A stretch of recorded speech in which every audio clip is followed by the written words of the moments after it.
To me, art is my life. When I was 5 years old, I knew I was an artist. There's no such thing as a semi-artist, just like there's no semi-pregnant women. No, either you are or you aren't.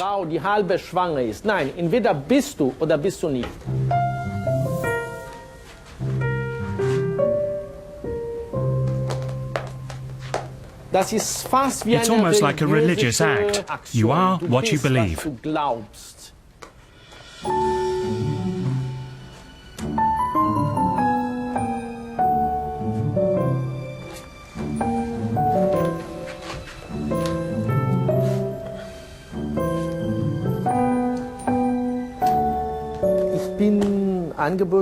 I'm a naturalized German citizen, and I'm proud to be German. Maybe home is football, because people always ask, who are you for? Whenever there's a football match with Brazil versus Germany, I'm 100% Brazilian.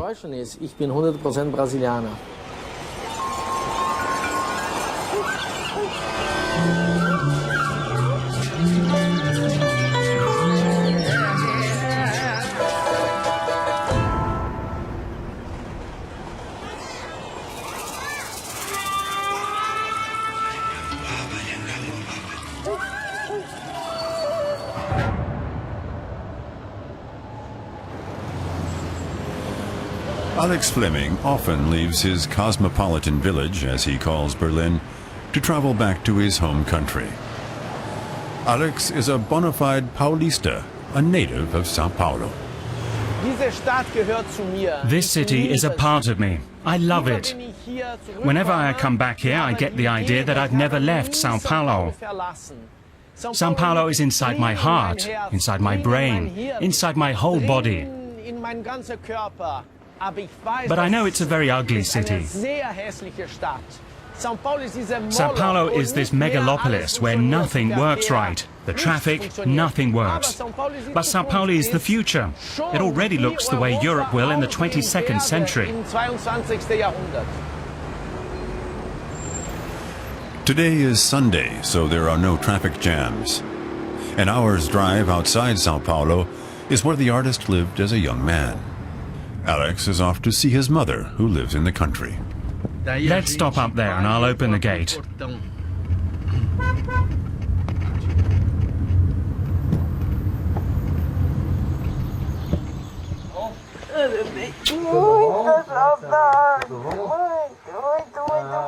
Dona Marisha is over 80 and a widow.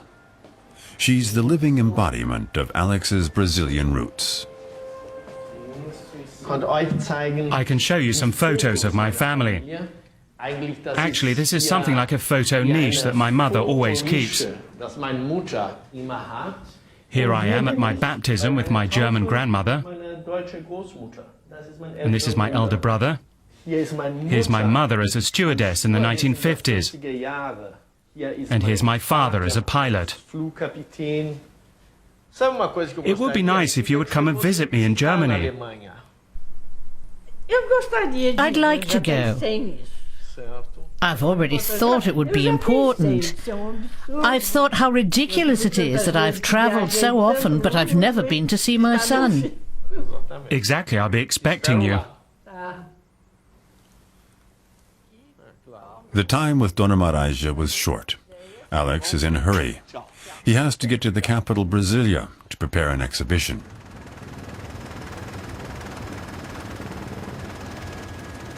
The venue for the show is the Itamaraty Palace, the Foreign Ministry building. Brasilia is one of the most beautiful cities in the world, the Rome of the 21st century. All art, power, wide open spaces. Fantastic. Time is running short. The platform for Alex's installation still isn't finished. But he's not going to get excited yet. He's in Brazil. The Foreign Ministry personally invited him to display one of his installations in the palace's spacious halls. It came at very short notice, but Alex isn't going to miss an opportunity like this. Laid out on the drawing board, shaped like the outline of an airplane, Brasilia stands at the geographical center of the country. The specially planned capital is boon and bane at one and the same time. We mustn't forget that Brazil is the fourth largest country on earth. And I'm proud of Brasilia. We Brazilians redefined Brazil with it in the 1950s.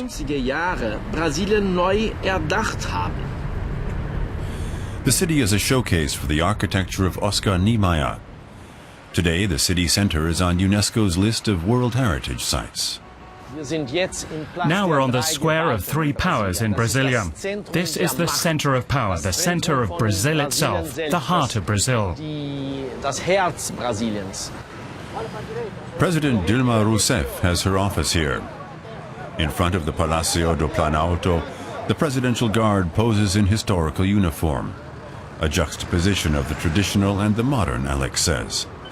He was hoping someone would play a snappy march, but he seems to have missed his chance.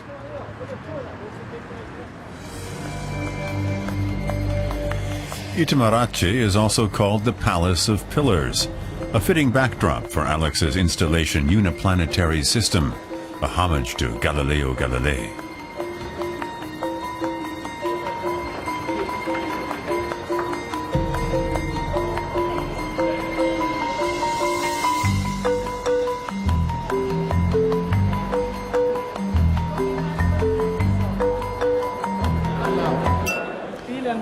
The official opening was by invitation only.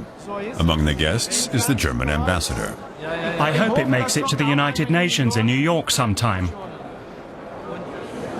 Ex-Foreign Minister Celso Amorim, who held the post until the end of 2010, officially opened the exhibition.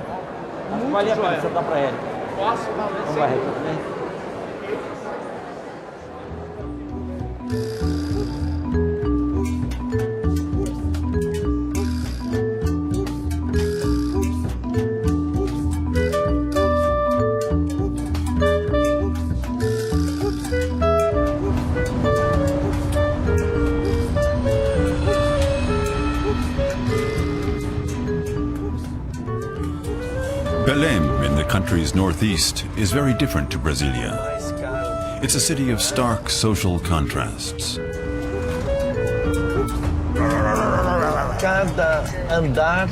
Every floor is taken up by just one apartment. And every floor has a swimming pool. This is only for the super rich. Absolute social inequality. In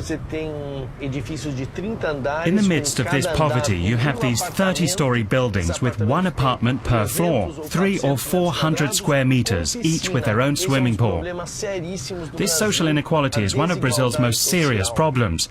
I'm absolutely against it. Something's got to be done about it.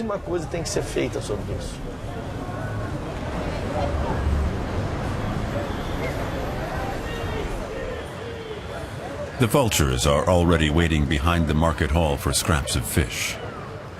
They've been a fixture of the old harbor for longer than anyone can remember. Belém do Pará is known as the gateway to the Amazon. It's one of the most important centers of commerce after Manaus. And commerce is booming, whether legal, illegal, or gratuities. I like everything about Belém. The smells, the stink, the history, and even the chaos. The Vero Peso Market Hall has been abuzz with activity since 1 a.m. By noon, things have already started winding down.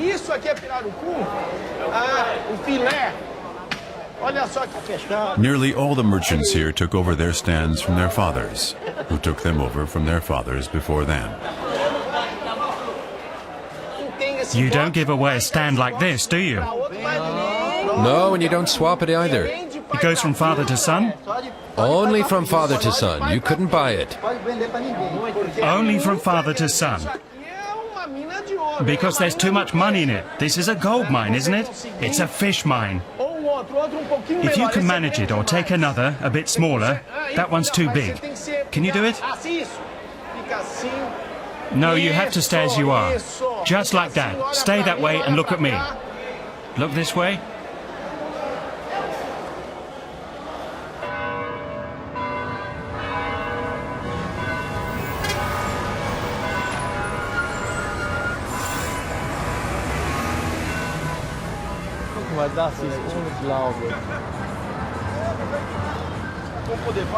A local TV station has a crew out shooting a light-hearted scene. Here we have Superman, direct from Belém do Pará to the rest of the world. Are you married, single, from the wild side, or what are you? I'm single. And what if a superwoman came along? I hope I'll meet Wonder Woman. Wonder Woman! Then fly away, fly to your Wonder Woman. Time for some music.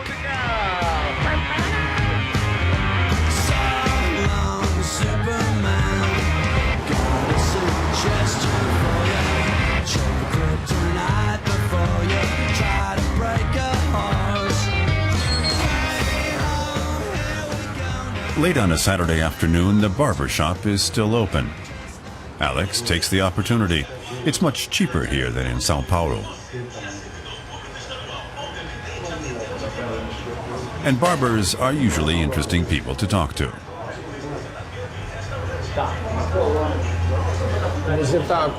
Have you been following what's going on in Rio? What do you think?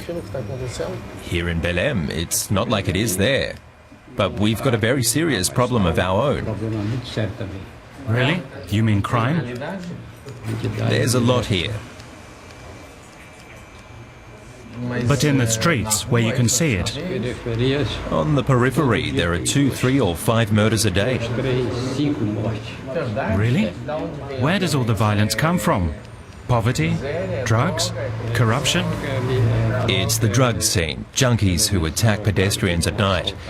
Every time you leave the house with your family, you don't know if you'll come back alive.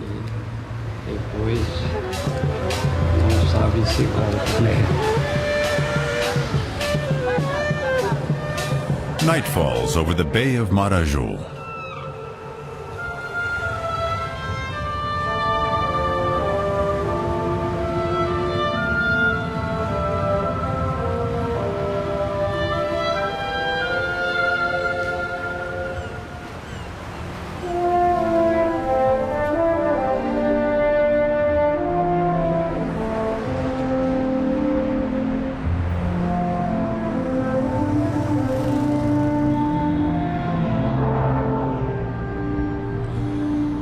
Steel, concrete, and stone tower overhead, block after block.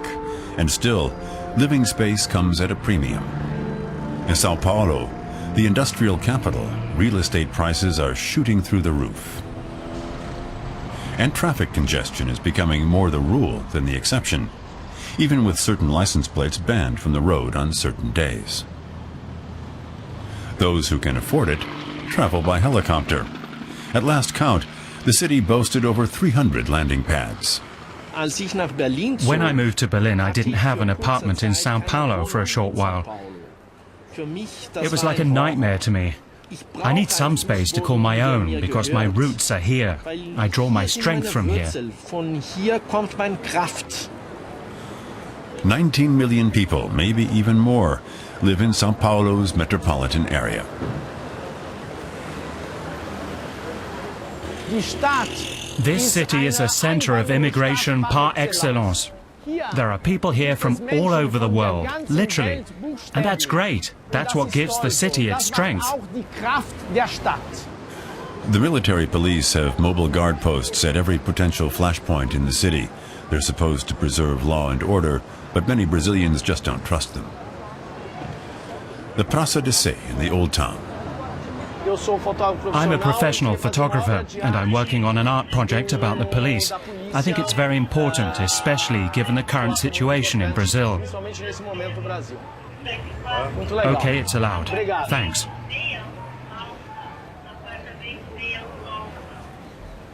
It'd be nice to have 5 or 6 officers here.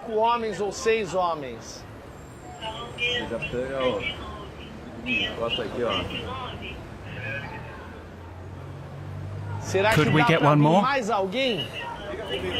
That's great. 6 is perfect. No, loosen up a bit. Everyone stand like this. Yeah, that's it. One more. That's it. Fantastic. Even better. Thank you very much. Great. I'd like to do a painting of them back in Berlin. As a Brazilian, I feel very ambivalent towards the police. I grew up during the military dictatorship. At that time, I was very scared of them. The military ruled Brazil from 1964 to 1985. The early 1970s were the worst period. The police were torturing and murdering people, and people were disappearing. It was horrendous.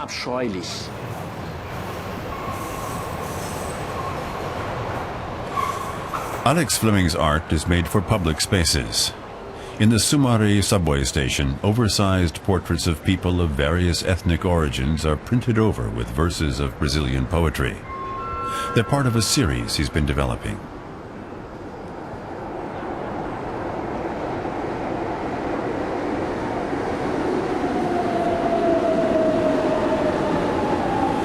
Sumaré is one of 60 stations on Sao Paulo's 70-kilometer network of subway lines. Not much for a city of this size.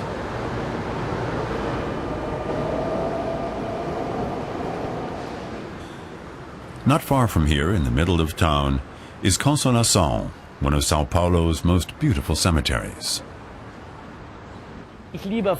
I love cemeteries. They're the reflection of a society. There are 10 cemeteries, I believe, in São Paulo. This one is the oldest. And especially Consolação Cemetery, with so many artists, politicians, scientists and poets. It's a part of my soul.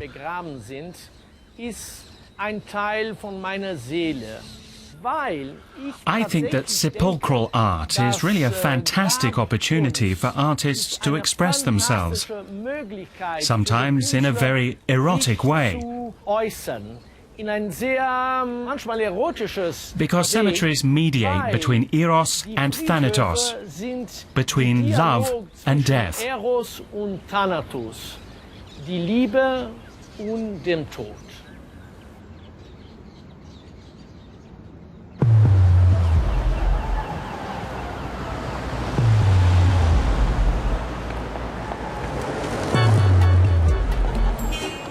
Far from being a city of the dead, Sao Paulo is full of life.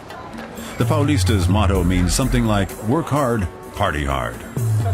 The alternative nightlife is centered around Praça Roosevelt.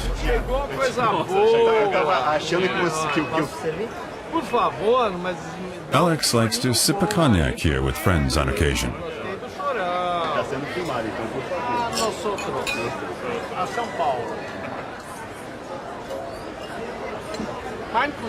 My cousin is an actor, and he's got some things going on here. Unfortunately, he can't speak any German, but you see, he looks very German.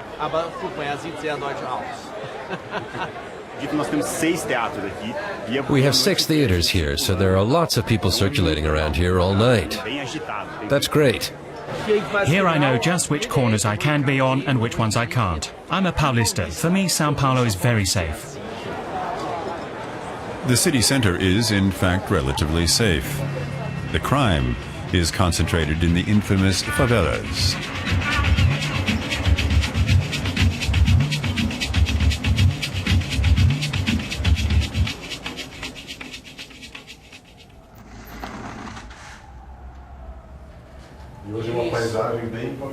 Nossa, lindo.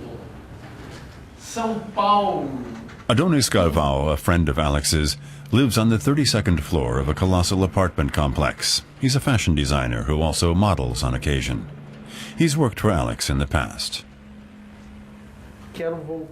I'd like to photograph you again next year. I want to do a new Adonis series. That's great. The way you've hung the first portrait I did of you is really cool. You like it? Yeah, it's really cool. Really all right. I'm very happy with it.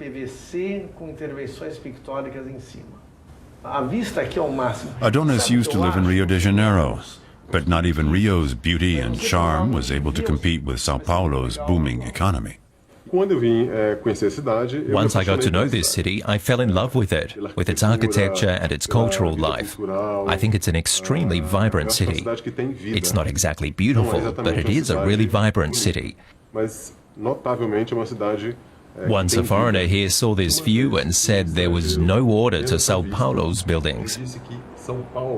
He said they give the impression that they're talking to one another.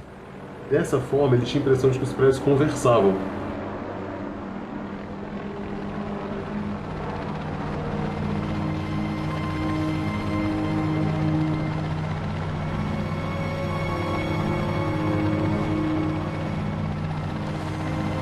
The wondrous Rio de Janeiro has traditionally been Sao Paulo's great rival. The one-time Brazilian capital evokes images of the Copacabana, cocktails, and carnival. Those are the clichés.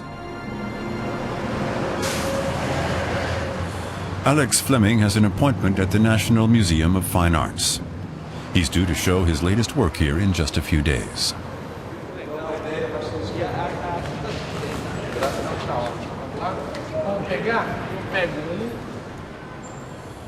Alex had to scrimp and save for a long time before he could create this piece. The medium was rather expensive. Gemstones, amethysts, aquamarines, rubies, opals, and emeralds. This is my love for Brazil. Brazil full of Brazilian gemstones. Full of wealth, full of diversity. It's also a political statement. Very metaphorically, of course. The wealth is not distributed evenly. The country has to think in a more social direction. At the same time, Alex is well aware that after 8 years of President Lula da Silva, the gap between rich and poor is not as great as it once was. Rio, too, is starting to prosper. The city wants to show its best face and prove that it's ready for both the 2016 Olympic Games and the 2014 FIFA World Cup. So it's giving the monumental buildings on the Praça Floriano a thorough overhaul.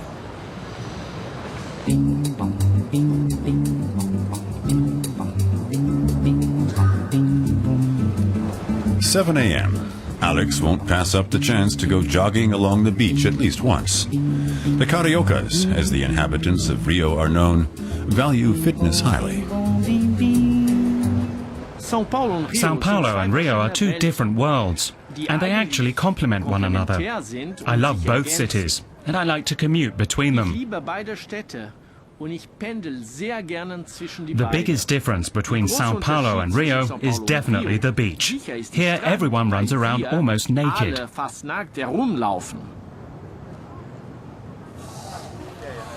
The city has its downsides as well. Once again, the drug wars in the favelas are spiraling out of control. And once again, the problem is on the political agenda. The police and military have been deployed to the favela Complexo do Alemão. So what do you think of what's going on in Rio? Will it get better or not? In general, it's getting better. It's gradually getting better. There used to be a lot of heavy arms going around in Rio. It was like a guerrilla war. But that kind of thing doesn't exist in Brazil. The drug trade will go on, and if you really want to get rid of it, just go to the United States and ask what the secret to stopping it is. Now the pressure is on the Brazilian authorities to make Rio a safer place before the World Cup. Alex Flemming has made it to the National Museum. His installation, Mapa da Mina, Map of Mine, is hanging. Opening day is fairly unspectacular, with no speeches, just as the artist wanted. And there's been some very positive advance critiques of the installation. Provocation can be a thing of beauty.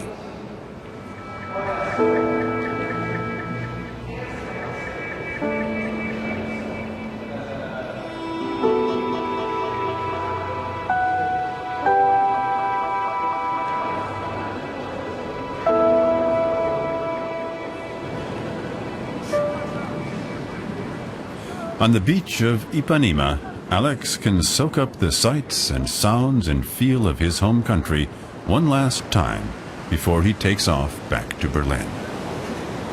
Just look, this is why we've been world champions 5 times, and I'm really looking forward to our 6th title in 2014 in Brazil. Home is football and football is home, and home is here.